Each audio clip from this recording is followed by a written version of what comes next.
So I am here with my friend, Christina Mifsuds, who is raised in the Bay Area, but now lives in Florence, Italy. So you may have seen some of her pictures and videos with me over my many trips to Italy over the years, but we were classmates here at Santa Clara University. You can see the students around us, you can see all the cool buildings, and you can see this cross, and on the top of the cross it says, "He that shall persevere to the end, he shall be saved." This is what my mom said that you've got to say before taking that test at Santa Clara. It's been here since 1777. Santa Clara is the oldest university in the state of California from 1851. I am a multi-generational alum, as are you. Me too. Yes. And well, I'm just going to ask you a thing. Why do you keep coming back here as an alum? Well, we talked about being grounded and fundamentally our education. Mm-hmm.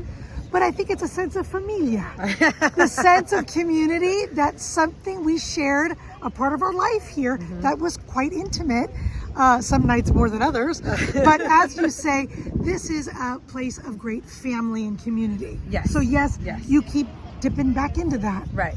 And so sometimes we have those places of feeling like we're ashamed or frustrated and we feel very alone.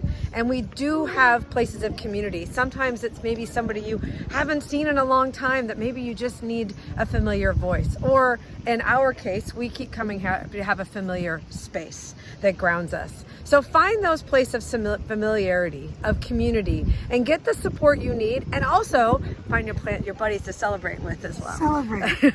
Celebrate those little wins because they're important. Make it a great day. Arrivederci.